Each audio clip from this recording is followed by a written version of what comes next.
Good morning sir, nice to meet you sir. पहले ये बोलिए, आप हिंदी में थोड़ा बात करते हैं, इंडिया से हम लोग हैं। ये बोलिए, ये जो नया जो एक्ट आया है PMLA, इसका क्या इफेक्ट आएगा? What will affect the bullion industry? देखिए, PML एक्ट जो है it's basically it's on the terrorism और this the act is a international act. ये पूरा इंटरनेशनल एक एक्ट है। जब बीच में जो इन्होंने बुलियन ट्रेडर्स एंड ज्वेलर्स को जो precious metal and the precious stone को इन्होंने ऐड किया है अभी हाल ही में, पर अभी तक उसका the upper and lower house should be the pass, but still the regulatory issue है जो कौन से रेगुलेटर में है, कहाँ है, रूल्स एंड रेगुलेशन अभी तक उसको क्रिएट नहीं हुआ है। अगर ये ज्वेलरी जो रिटेल आउटलेट और उसमें अगर आता है, ठीक है, अगर बुलियन ट्रेडर द बिग है, वो KYC नॉर्म्स है, द कंपलसरी है, एटलीस्ट आज भी हम लोग KYC नॉर्म्स सब लोग करते ही हैं।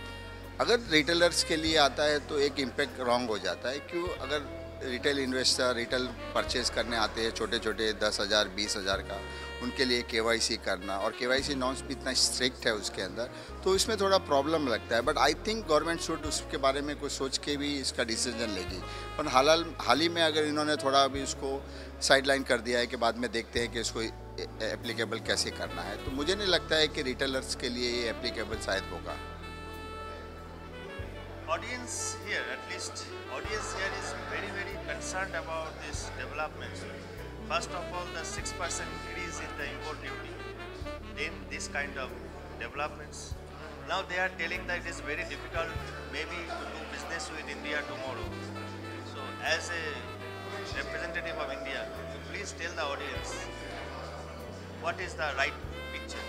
देखिए, अगर आप देखोगे तो इंडिया की पॉपुलेशन 120 करोड़ के सामने है और 6% कस्टम्स ड्यूटी इज ओके, क्योंकि बेसिकली इट्स अ प्राइस के ऊपर डिपेंड रहता है।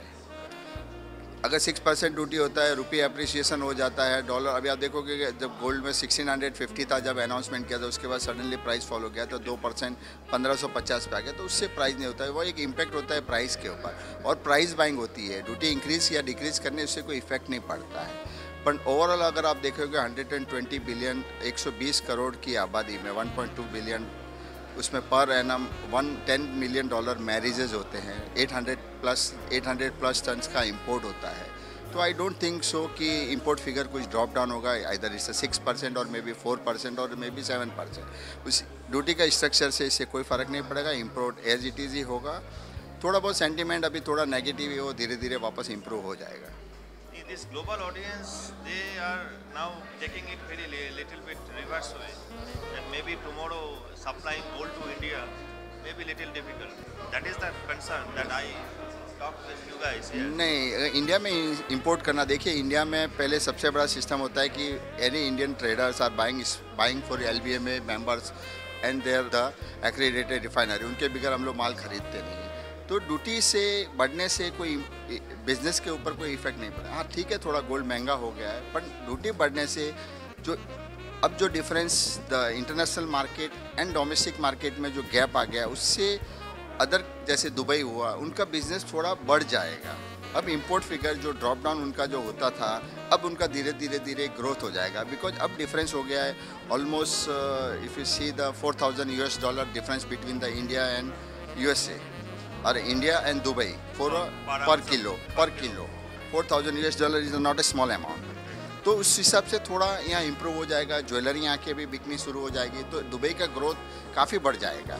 मुझे लगता है लास्ट ईयर से इस साल में डबल हो जाएगा। So this is advantage to Dubai, not to disadvantage to Dubai. No, it's a huge advantage of Dubai, because it's a lots of the logistic is there, the everyday, the airline, the passenger, the NRI, each and everyone is there. So I think Dubai business should be improved. Okay. So what about this paper market? I mean that minted products or paper products. Is there any very good? Is there any future? आगे सामने आपको कुछ अच्छा कुछ दिख रहा है क्या इंडिया में? नहीं, पेपर प्रोडक्ट में आज भी इंडियन लोग का एक ही मेंटालिटी होता है, they want the hard gold in their hand. They don't believe in the paper gold, because it's a 70% are the gold buying in the rural area. They don't have demat account, they don't have the bank account, so I don't think so. Physical demand एक तरह रहेगा, paper demand का growth slowly बढ़ रहा है, नहीं है कि नहीं है। अगर आप लास्ट 4-5 साल में देखोगे तो इंक्रीमेंट हो रहा है, but it's all depend on the equity side. अगर इक्विटी पॉजिटिव रहता है, सेंटीमेंट थोड़ा पॉजिटिव रहता है, तो उसमें बाइंग रहती है। अनलेस द फेस्टिव सीजन के टाइम पे उसमें एक बाइंग बड़ी निकल के आती है, नहीं तो फिजिकल बाइंग एवरी प्राइस के ऊपर इन्वेस्टमेंट डिमांड रहता है। The marriages, the festivals, each and every one is there. तो इंडिया में बाइंग कॉन्स्टेंटली चालू ही रहती है। तो अभी दुबई में भी, अभी यूएई में भी इतने अच्छे रिफाइनरीज आ गए, डीजीटी का डीजीटी के एक स्टैंडर्ड भी खड़ा कर दिया डीएमसी। देखिए, मैं पहले भी कह सकता, एक एशिया का पूरा एक खंड मिलके एक एसोसिएशन क्रिएट करना चाहिए, जो जस्ट लाइक एलबीएमए के जैसा होना, जैसे India, China, UAE, Gulf, each and every one मिल के, जैसे एशिया, जापान, कोरिया, इंडोनेशिया, ये सब बड़ी मार्केट होगी। और वन साइड इन्वेस्टर है, वन साइड एक इंपोर्ट करते हैं एलबीएमए से, तो इनके सामने अगर अपनी खुद की एक पहचान हो तो काफ़ी टफ कर सकते हैं, क्योंकि अब we are only dependent on the him, there price, there mechanism, there each and every one. अगर दुबई में जैसे एलबीए में वेयर हाउस ओपन हो जाए, जैसे अभी सिंगापुर प्लानिंग कर रहे हैं, अगर दुबई में हो जाए, it's a nearest port by the India, we can move consignment each in just 3 और 4 आवर्स द टाइम, तो बिजनेस और बढ़ सकता है। मेरा कहने का यही मतलब है कि हम लोग कंजम्पशन सेंटर पे है, India, China, UAE, middle east. No, it's basically depend on the in India में थोड़ा रेगुलेटरी इश्यू है कि we can not export the goods. अगर हम लोग धीरे धीरे ट्राई कर लें, अगर उसमें सक्सेस हो जाते हैं, तो we can do the 2 way trade. हम लोग माल बेच भी सकते हैं, माल खरीद भी सकते हैं। अभी सर इंडिया में रिफाइनरीज बहुत आ रहे हैं, आज भी नए नए लोग बोलते हैं कि रिफाइनरी सेट करेंगे। अचानक ये रिफाइनरी का इतना दौर कैसे आ गया? देखिए, the difference between the raw material जो इंपोर्ट करते हैं उसकी ड्यूटी है 6%, और जो डोरेबार जो अभी हाल ही में जो अनाउंसमेंट किया है, क्योंकि अगर आप देखोगे तो लास्ट इंडियन का 50 ईयर्स की हिस्ट्री के अंदर कोई भी रिफाइनरी सर्वाइव नहीं कर रही थी, सब सिक थी। तो उसको इम्प्रूव करने के लिए गवर्नमेंट ने थोड़ा इनिशिएटिव लिया है कि रिफाइनरी शुड बी इम्प्रूव। तो इन्होंने डोरेबार के ऊपर 4% कस्टम ड्यूटी किया एंड 5% एक्साइज किया है। जो 4% सेट ऑफ हो जाता है एक्साइज के अंदर, जो 5% में आता है, और रॉ मटेरियल की कस्टम ड्यूटी है 6%। तो टोटली 1% का जो डिफरेंस रहता है, उसमें cost of funding, the refining cost, और वो सब मिला के 0.30, 0.40 बेसिस पॉइंट जो बच जाता है, तो वो हिसाब से एक रिफाइनरी को सर्वाइव कर सकते हैं, प्लस एम्प्लॉयमेंट हो जाता है उनके ऊपर, और काफ़ी थोड़ी मात्रा में थोड़ा माल भी आ जाता है। तो वो हिसाब से गवर्नमेंट ने इनिशिएटिव लिया है कि यहाँ पे भी रिफाइनरी सिक होने चाहिए। इंडिया में कोई भी हाल ही में कोई भी इंटरनेशनली रिकग्नाइज रिफाइनरी नहीं है जिसका बाहर एक्सेप्ट इंटरनेशनली हो सके। अभी हाल ही में पैम्प एमएमटीसी ने एक चालू की है, वो अभी इनिशियली अभी 1 साल ही अभी जस्ट स्टार्ट हुआ है। तो एक इंडिया के अंदर भी एक इंटरनेशनली रिकग्नाइज रिफाइनरी होनी चाहिए जिसका बाहर एलबीए में अप्रूव एक्सेप्ट कर सके। अभी वो हाल ही में फरवरी में जो एमएमटीसी पैम्प का जो दिल्ली में जो प्रेस कॉन्फ्रेंस हुआ था, at that time they are very helpful, बोल रहे थे कि एलबीए का एक्रेडिटेशन मिलने में उसको ज़्यादा दिन नहीं लगेगा। हाँ, अगर हो जाता है तो ये अच्छी बात है। तो बहुत अच्छी बात है कि यहाँ पे जो भी अपना जो गोल, हाउस होल्ड जो गोल है, उसको रिफाइन करके अगर गवर्नमेंट पॉलिसी चेंज कर सकता है, क्योंकि यहाँ इंडिया में अगर आपको बाहर री एक्सपोर्ट करना है तो उसके अंदर रेगुलेटरी इश्यू आते हैं कि you have to be a value addition of 3% for current price. आज की प्राइस से आपको गोल्ड की प्राइस से 3% प्लस वैल्यू एडिशन करना पड़ता है, जो पॉसिबल नहीं है। अगर देखिए, काफ़ी टाइम साल में महीना 30 से 40-50 दिन तक डिस्पैरिटी मार्केट में काफ़ी भारी मात्रा में रहती है। तो उस वक्त पे अगर एलबीए में अगर हाउस होल्ड गोल्ड जो स्क्रैप गोल्ड जो आता है उसको रिफाइन करके बार बना के री एक्सपोर्ट करता है और वैल्यू एडिशन को उसको निकाल सकता है, तो काफ़ी हद तक एक सॉर्ट आउट हो जाएगा। जो करंट अकाउंट डेफिसिट है वो भी कम आ जाएगा, और गवर्नमेंट को चाहिए कि वैल्यू एडिशन जो नॉर्म्स है, मैं सिंपल एक एग्जांपल आपको देता हूँ कि गवर्नमेंट कहती है कि यूएस डॉलर को $100 का यूएस डॉलर है, उसको आप $103 में एक्सपोर्ट कर सकते हो करेंसी नोट, तो पॉसिबल ही नहीं है क्योंकि उसकी वैल्यू $100 है।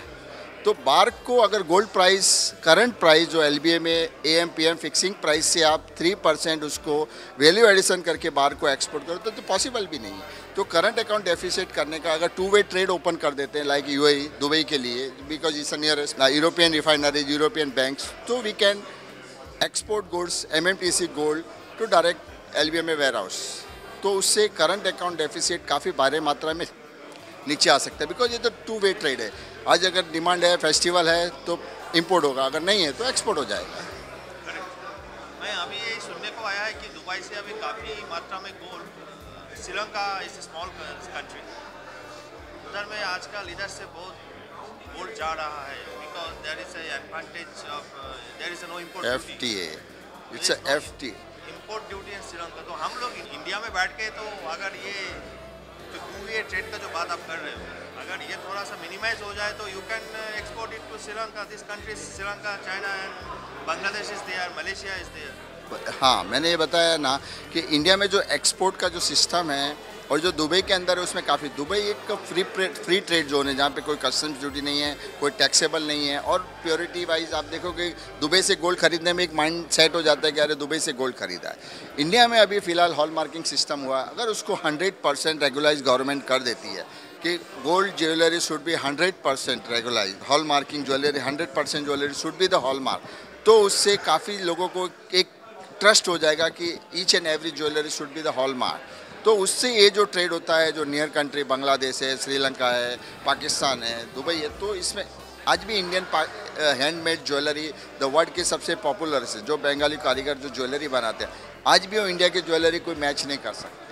तो इंडियन ज्वेलरीज का यहाँ पे भी डिमांड है और यहाँ की ज्वेलरी का वहाँ पे भी डिमांड, तो टू-वे ट्रेड इजी वे से हो सकता है।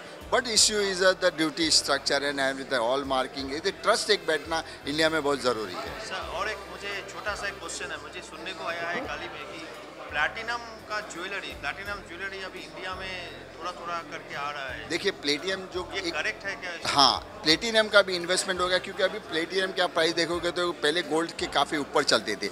एट द लास्ट अगर 2006-7-8 में देखोगे तो गोल्ड का प्राइस $1000 था, तो प्लेटिनम 1800 to $2000। अभी हाल ही में गोल्ड का प्राइस प्लेटिनम का प्राइस गोल्ड से काफ़ी नीचे चल रहा है। बीच में $150 नीचे था, अब थोड़ा $10-20-30 नीचे चल रहा है। तो वो हिसाब से प्लेटिनम इतना रेयर मेटल है जो बहुत कम है और उसमें अभी लोगों का ध्यान धीरे धीरे इन्वेस्टमेंट की तरफ बढ़ गया है। तो लोग अब प्लेटिनम को खरीदने लग गए इंस्टेड ऑफ गोल्ड। और प्लेटिनम बहुत रेयर है, इट्स अ इंडस्ट्री यूज और इसका इकोनॉमी के जैसे ग्रोथ होता है वैसे उसकी प्राइस मूव करती है। Yeah, we have already started last 2 years the platinum coin from 1 gram to 50 grams. You can buy platinum coin in RSBL also. We have already started the online trading of a platinum. We gave the two-way quote of buying and selling of platinum also. Sir, दो शब्द इस conference के ऊपर बोलिए। How are you liking? देखिए मैं first time आया हूँ, ये सेकेंड कॉन्फ्रेंस है बट इज एक्सेलेंट। अगर आप गैदरिंग देखोगे तो around the world almost 350 delegates are there. It's excellent. All the best to the Fortel and the DMCC और ऐसे ही आगे चलते जाए। Then many thanks to them.